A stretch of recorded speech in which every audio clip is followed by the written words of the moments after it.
भारत के संदर्भ में भारत का भूगोल।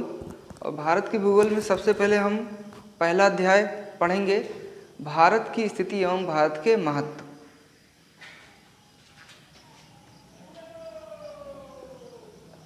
भारत की स्थिति एवं महत्व। भारत की स्थिति एवं भारत की स्थिति एवं महत्व।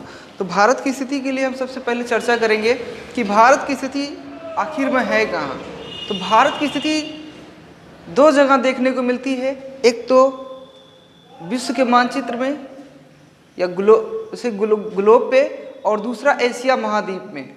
तो हम उन्हीं की चर्चा करते हैं। भारत की स्थिति दो जगह पे है, एक ग्लोब और एक है एशिया महाद्वीप। एशिया महाद्वीप। अब यदि हम ग्लोब पे चर्चा करेंगे, सबसे पहले हम ग्लोब पे चर्चा करेंगे कि भारत की स्थिति क्या है। तो ग्लोब पे भी भारत की स्थिति दो जगहों पर है, एक अक्षांश रेखा पर और दूसरा है देशांतर रेखा पर।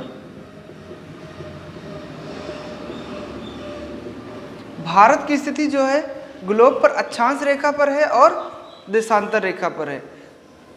हमारे एग्जाम में पूछा जाता है कि अक्षांशीय विस्तार भारत का क्या है और देशांतरीय विस्तार क्या है, और भारत किस गोलार्ध में स्थित है। ठीक है, तो पहले तो हम गोलार्ध निर्धारित कर लेते हैं कि भारत की गोलार्ध पर स्थिति क्या है।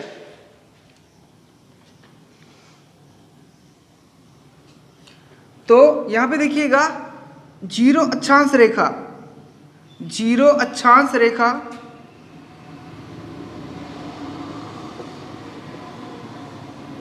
जीरो अक्षांश रेखा पृथ्वी को दो बराबर भागों में, जीरो अक्षांश रेखा पृथ्वी को दो बराबर भागों में विभाजित करती है। जीरो अक्षांश से ऊपर का भाग क्या कहलाएगा? उत्तरी गोलार्ध कहलाएगा।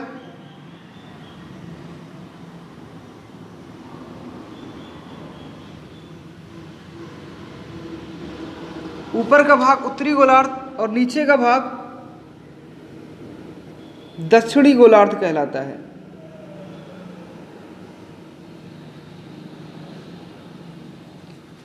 जीरो अक्षांश रेखा जो है इसे भूमध्य रेखा,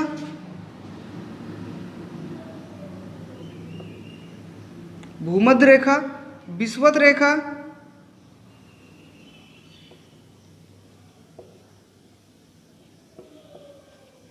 के नाम से जाना जाता है। तो पृथ्वी पर जीरो अक्षांश रेखा पृथ्वी को दो बराबर भागों में बांटती है। जीरो अक्षांश रेखा के ऊपर जो ऊपर का भाग उत्तरी गोलार्ध और जीरो अक्षांश रेखा के नीचे का जो भाग होता है उसे दक्षिणी गोलार्ध कहा जाता है। अब जीरो अक्षांश रेखा के समानांतर जीरो अक्षांश रेखा के समानांतर ऐसे अक्षांश रेखाएं खींची गई हैं, और ऊपर इसके सबसे ऊपर का जो भाग होता है इसको बोलते हैं उत्तरी ध्रुव।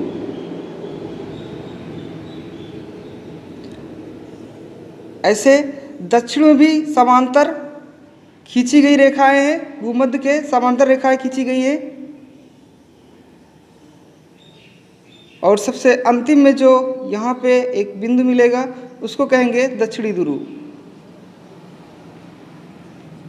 ये दक्षिणी ध्रुव 90 अक्षांश निर्धारित करता है, ये उत्तरी ध्रुव 90 अक्षांश निर्धारित करता है। और भूमध्य रेखा के उत्तर में 23.5 अक्षांश और भूमध्य रेखा के दक्षिण में, भूमध्य रेखा के दक्षिण में 23.5 अक्षांश रेखा। उत्तर में जो भूमध्य रेखा के उत्तर में 23.5 डिग्री पर उसे कर्क रेखा नाम दिया गया है, कर्क रेखा, और जो दक्षिण में उसे मकर रेखा कहा गया है। अब इस अक्षांश रेखा पे भारत की स्थिति देख ले तो भारत की स्थिति आपको यहाँ पे देखने को मिलेगा।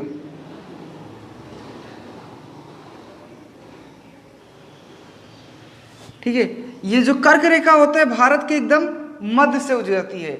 अगर हम कर्क रेखा की बात करें तो भारत की बिल्कुल मध्य से होकर गुजरती है। जो 23.5 डिग्री उत्तर में स्थित है कर्क रेखा, वो भारत के बिल्कुल मध्य से होकर गुजरती है। तो इससे पता चलता है कि भारत की जो स्थिति है वो उत्तरी गोलार्ध में भारत स्थित है। और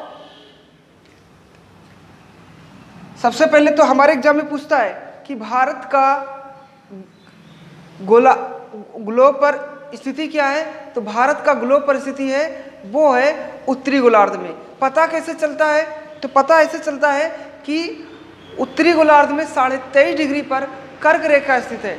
और कर्क रेखा जो है वो भारत के बीचों बीच से होकर गुजरती है। तो इम्पोर्टेंट तत्व है, कई बार पूछा गया है कि भारत का अक्षांश रेखा पर विस्तार क्या है, तो भारत का उत्तरी अक्षांश रेखा पर विस्तार है। और कर्क रेखा जो वो भारत के मध्य से होकर गुजरती है। तो ये हो गया इसका अक्षांशीय विस्तार।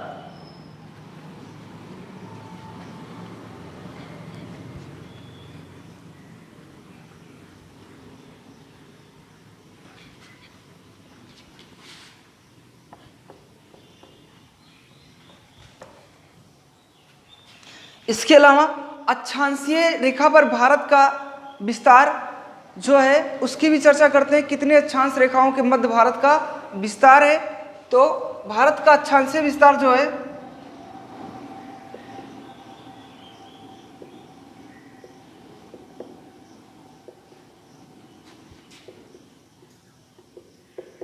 भारत का अक्षांशीय विस्तार, भारत का हम अगर ग्लोब पे बात करें तो हमको ग्लोब पे पता चला कि भारत का जो अक्षांशीय विस्तार है वो उत्तरी गोलार्ध में है। भारत की जो स्थिति है वो किस गोलार्ध में है, तो भारत की स्थिति जो है उत्तरी गोलार्ध में है।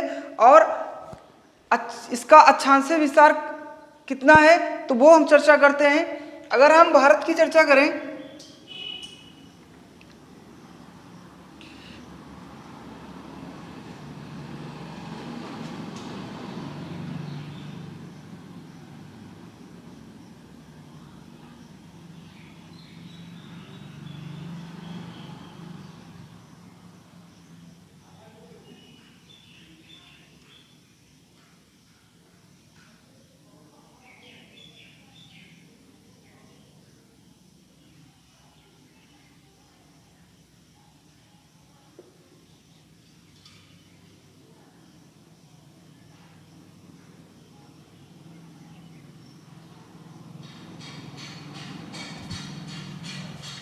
अगर हम भारत की चर्चा करें तो भारत की मुख्य भूमि यहाँ पर स्थित है। और ये जो बिंदु है इसको कहते हैं कन्याकुमारी।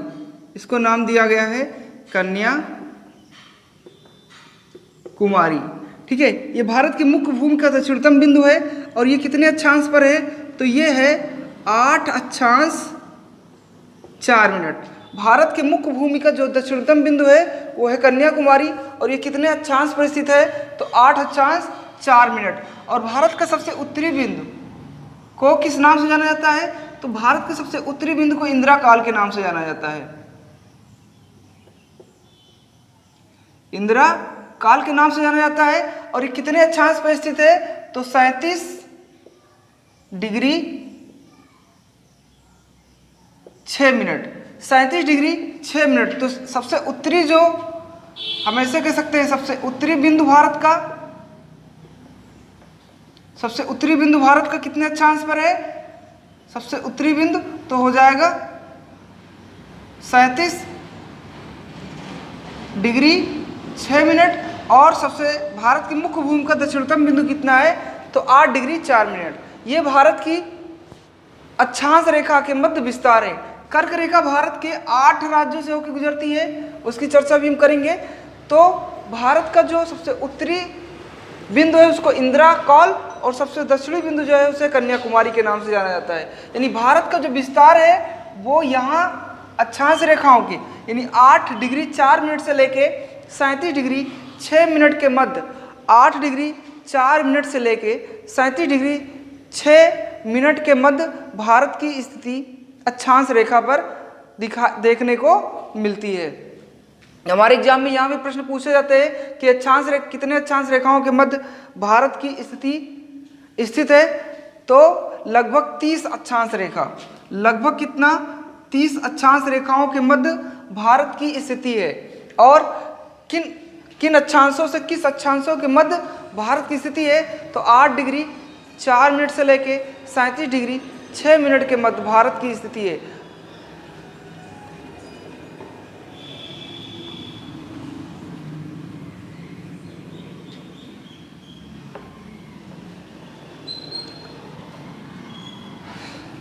आगे हम बात करते हैं भारत का देशांतरीय विस्तार। भारत का जो देशांतरीय विस्तार है वो कितना है, तो सबसे पहले हम ग्लोब पे देखते हैं।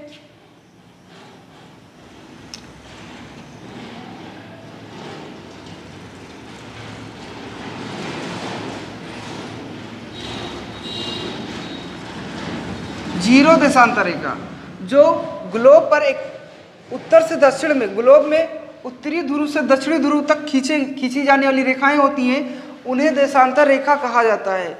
और ये यहाँ पे जो खींची गई रेखा है ये जीरो देशांतर, 0 डिग्री देशांतर रेखा है। 0 डिग्री देशांतर रेखा, 0 डिग्री देशांतर रेखा जो होती है ये कहाँ निर्धारित की गई है, कहाँ पे स्थित है, तो लंदन का एक स्थान है। लंदन के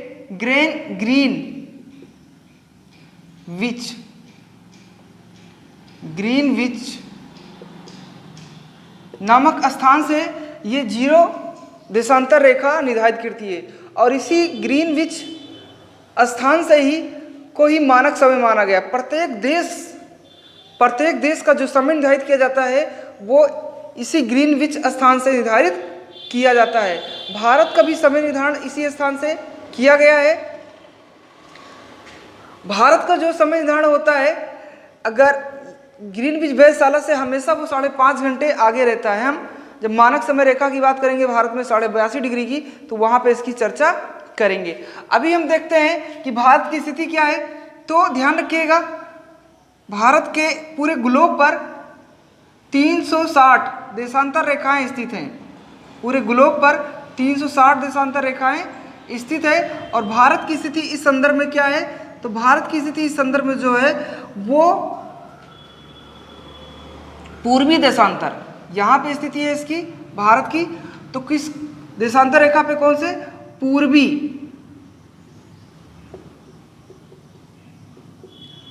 भारत की स्थिति जो है पूर्वी देशांतर रेखा पर है। और पूर्वी देशांतर रेखा पे कितने देशांतर रेखाओं के मध्य, तो 68 डिग्री 7 मिनट, 68 डिग्री 7 मिनट से 97 डिग्री 25 मिनट, 68 डिग्री 7 मिनट से लेके 68 डिग्री 7 मिनट से लेके 97 डिग्री 25 मिनट के मध्य भारत की देशांतर रेखा देशांतरीय विस्तार है। तो यहाँ पे ध्यान रखना, अगर हम भारत को बना लें ऐसे,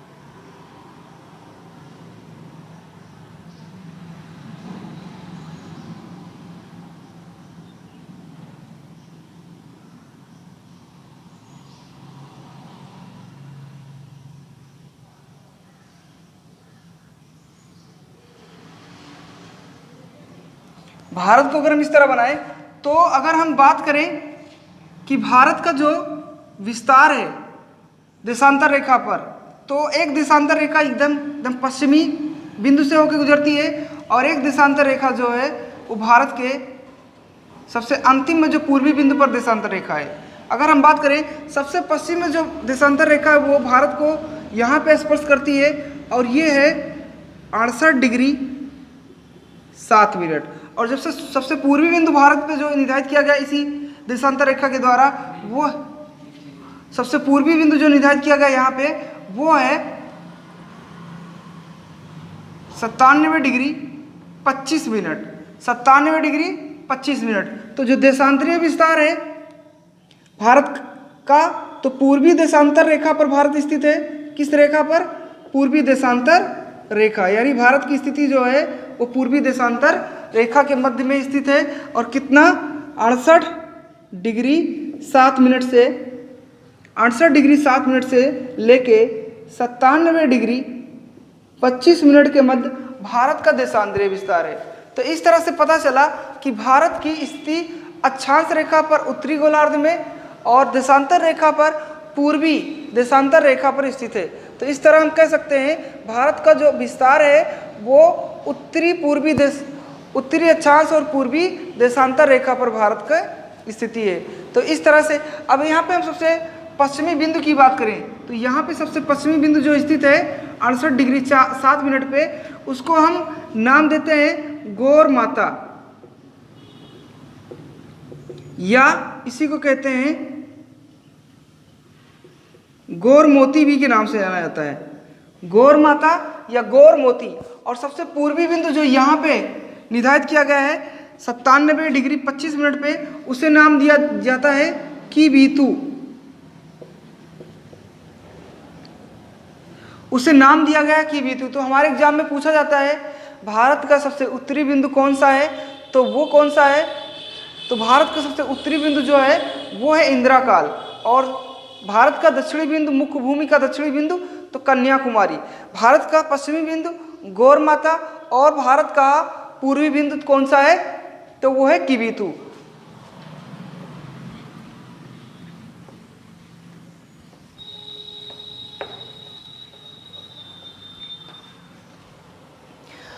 अब यहाँ पे कई बार इस तरह के प्रश्न पूछे गए हैं, ठीक है। उत्तरी बिंदु, भारत का उत्तरी बिंदु भारत के संदर्भ में,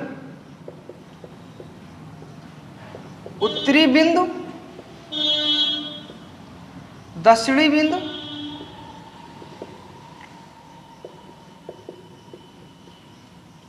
पश्चिमी बिंदु,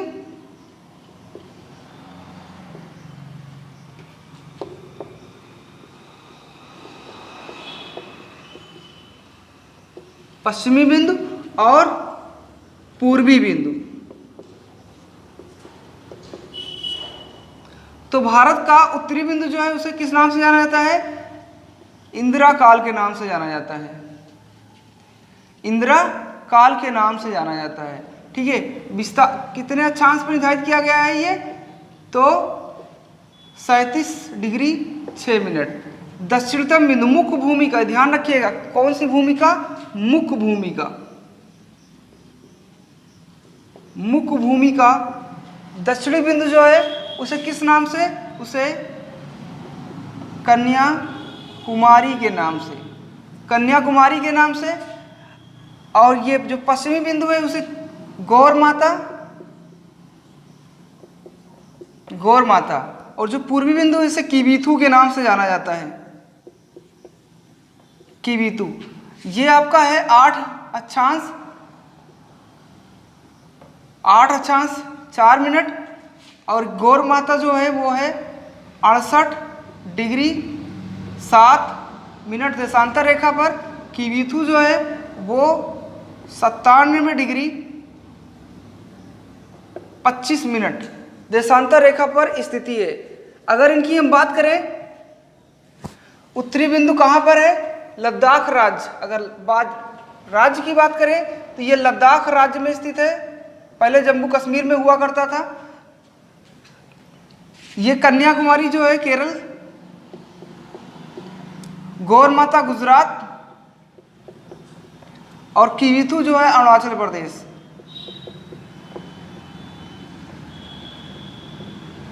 इस तरह से हमारे एग्जाम में प्रश्न पूछे जाएंगे कि भारत का सबसे उत्तरी बिंदु कौन सा है? इंदिरा काल है। कितने अक्षांश रेखा पर स्थित है? तो हो जाएगा 37 डिग्री 6 मिनट अक्षांश रेखा पर स्थित है। भारत का मुख्य भूमि का दक्षिण बिंदु कौन सा है? तो वो है आपका कन्याकुमारी। कितने अक्षांश रेखा पर स्थित है? 8 अक्षांश 4 मिनट पर। भारत का सबसे पश्चिमी बिंदु कौन सा है? गौर माता। कितने देशांतर रेखा पर स्थित है? तो हो जाएगा 68 डिग्री 7 मिनट। और भारत का सबसे पूर्वी बिंदु कौन सा है?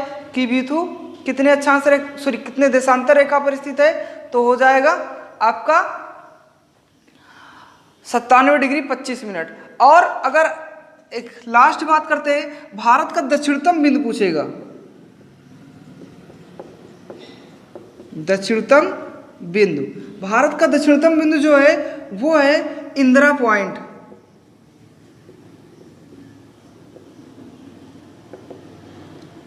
इंदिरा पॉइंट, ठीक है। और ये कितने अक्षांश पर स्थित है? तो 6.4 भारत का जो, अगर हम इंदिरा पॉइंट की बात करें तो ये कितने अक्षांश रेखा पर स्थित है? तो महत्वपूर्ण ध्यान रखना कि ये जो स्थित है वो 6.4 पर स्थित है। और किस द्वीप पर स्थित है, ये भी प्रश्न आप पे आ सकता है कि ये किस द्वीप पर स्थित है। तो द्वीप की बात करें तो द्वीप जो है ग्रेट निकोबार द्वीप, द्वीप की बात करें ग्रेट निकोबार द्वीप की बात करें तो ग्रेट निकोबार द्वीप पर स्थित है। और इसे इंदिरा पॉइंट को पिगमिलियन पॉइंट के नाम से जाना जाता है, पिगमिलियन पॉइंट के नाम से जाना जाता है। तो आपकी परीक्षा की दृष्टि से बहुत ही इंपॉर्टेंट है, हमारे एग्जाम में पूछा गया है, ठीक है। कई बार यहाँ से प्रश्न आए हुए हैं, इंपॉर्टेंट तत्व हैं, ये चीज़ें आप ध्यान रखिएगा। एक एक चीज़ आपको विस्तार से बता दिया गया है, इन सभी पे को आप एकदम समझ लीजिए और तैयार कर लीजिए।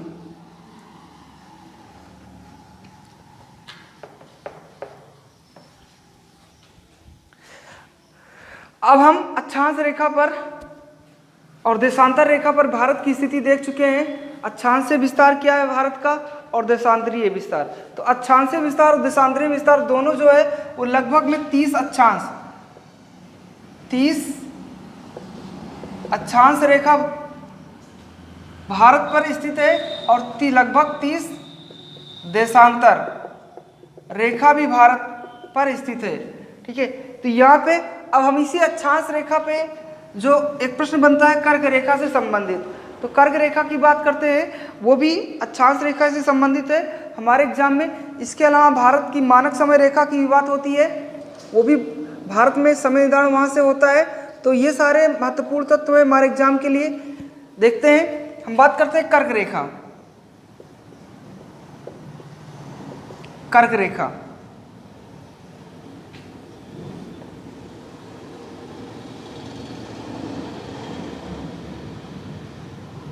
कर्क रेखा भारत के बीचों बीच से होकर गुजरती है। कर्क रेखा भारत को 2 भागों में विभाजित करने का भी काम करती है। तो ध्यान रखना, कर्क रेखा जो है वो भारत के विभाजक का भी कार्य करती है, भारत को 2 बराबर भागों में विभाजित करती है। और कर्क रेखा भारत के 8 राज्य, ध्यान रखिएगा, अगर बात करें कर्क रेखा तो 8 राज्य से होकर गुजरती है, ये महत्वपूर्ण है। और वो राज्य कौन कौन से है, तो राज्य का नाम रखिए, याद रखिएगा, गुजरात, राजस्थान, मध्य प्रदेश, गुजरात, राजस्थान, मध्य प्रदेश,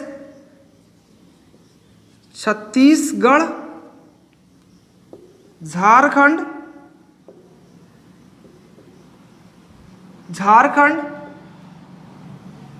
गुजरात, राजस्थान, मध्य प्रदेश, छत्तीसगढ़, झारखंड, पश्चिम बंगाल, त्रिपुरा और मिजोरम। ये 8 राज्य हैं जहां से कर्क रेखा होकर गुजरती है। तो इस पे भी ध्यान रखना, आपको इंपॉर्टेंट तत्व है आपके एग्जाम के लिए। पूछेगा निम्न में से कौन से राज्य से कर्क रेखा होकर नहीं गुजरती है, तो इसलिए राज्यों के नाम याद रखिएगा। सीरियल से आपको हमने बता दिया है, गुजरात, राजस्थान, मध्य प्रदेश, झारखंड, छत्तीसगढ़, पश्चिम बंगाल, त्रिपुरा और मिजोरम। इन 8 राज्यों से कर्क रेखा होकर गुजरती है। कर्क रेखा जो है 8 राज्यों से होकर गुजरती है। अगर इसकी बात करें तो उत्तरी गोलार्ध में कितने पे, 23.5 डिग्री पर ये निर्धारित की गई है। इसके अलावा कुछ शहर हैं जो कर्क रेखा के पास में स्थित हैं, जैसे आपका जो एक झारखंड की राजधानी, छत्तीसगढ़ की राजधानी, छत्तीसगढ़ की राजधानी, छत्तीसगढ़ की राजधानी रांची है।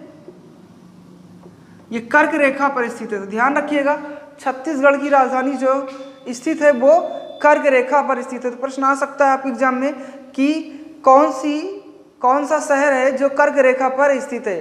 तो ध्यान रखना छत्तीसगढ़ की राजधानी जो है वो ठीक कर्क रेखा पर स्थित है। इसके अलावा गांधीनगर, गुजरात की राजधानी गांधीनगर कर्क रेखा के समीप में दक्षिण में स्थित है। इसके अलावा मध्य प्रदेश की राजधानी भोपाल, मध्य प्रदेश की राजधानी भोपाल ये कर्क रेखा के समीप में स्थित है। उज्जैन शहर ये भी कर्क रेखा के समीप में स्थित है। तो इस तरह से आपसे एग्जाम में पूछ सकता है कि कर्क रेखा पर स्थित शहर कौन सा है, तो रांची शहर है, उसके समीप में स्थित शहर गांधीनगर, भोपाल, उज्जैन। इस तरह से आपके एग्जाम में प्रश्न पूछे जा सकते हैं। इंपॉर्टेंट तत्व है।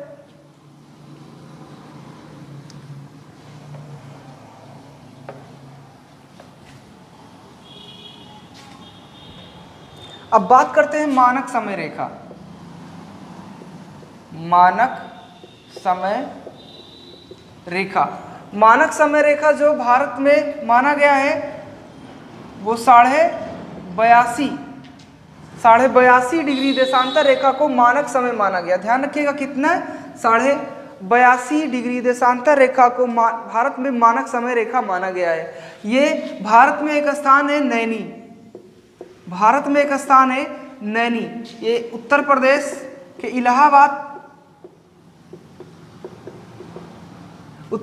इलाहाबाद जिले में स्थान स्थित है और इसी को भारत का मानक समय रेखा माना गया है। यानी भारत का जो समय निर्धारण किया जाता है वो कहाँ से किया जाता है, तो नैनी से किया जाता है। और मानक समय, भारत में मानक समय रेखा पूछेगा कितने देशांतर रेखा पर स्थित है, तो 82 डिग्री देशांतर रेखा पर भारत स्थित है। एग्जाम में हमारे महत्वपूर्ण है। इसके अलावा बात करें कि भारत का समय निर्धारण जो है इससे कैसे किया जाता है, तो ध्यान रखिएगा 0 डिग्री देशांतर रेखा, 0 डिग्री देशांतर रेखा को ही क्या माना गया है, विश्व के लिए मानक समय माना गया। विश्व का मानक समय माना गया है। प्रत्येक देश का जो समय होता है 0 देशांतर रेखा से ही निकाला जाता है। अब जो भारत की स्थिति हमने ग्लोब पे बताया कि इस देशांतर रेखा से किस में है, पूर्व में है। और कितने पूर्व में कौन से समय को माना, कितने देशांतर पे है, तो ध्यान रखना 82.5 देशांतर पे है।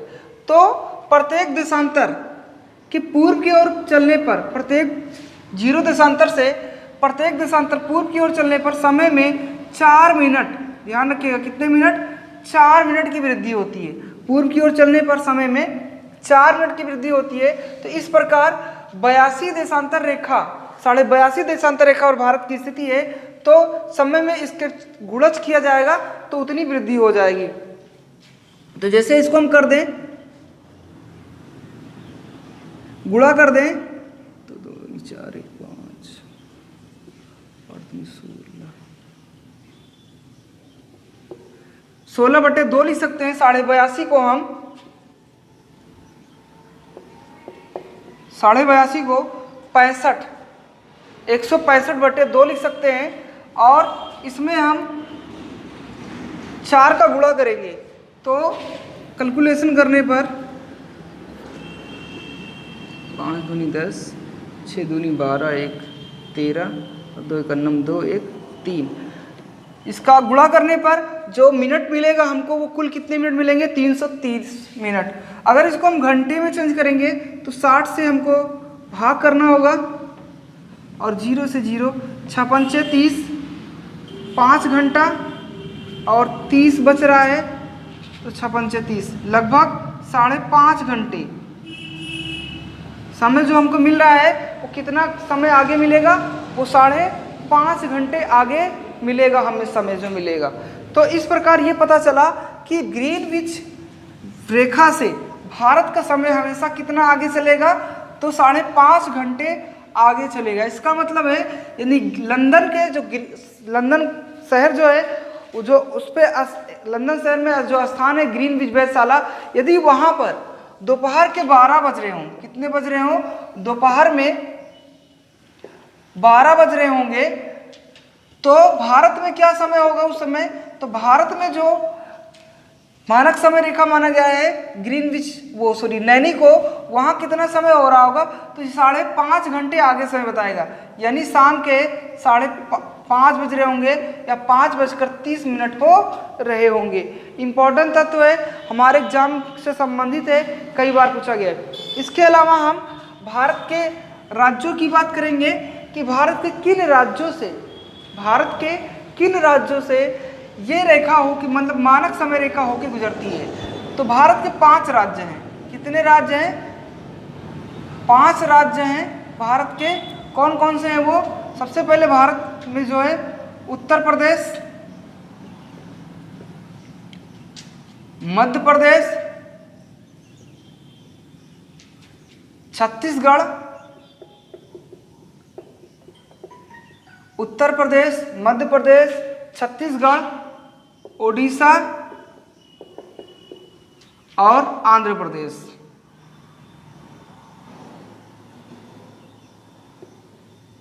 इन 5 राज्यों से मानक समय रेखा जो भारत में स्थित है वो गुजरती है। तो हमारे एग्जाम में पूछा है कई बार कि मानक समय रेखा भारत के कितने राज्यों से होकर गुजरती है? तो 5 राज्यों से होकर गुजरती है। वो राज्य आपको दिए हैं कि उत्तर प्रदेश, मध्य प्रदेश, छत्तीसगढ़, ओडिशा और आंध्र प्रदेश।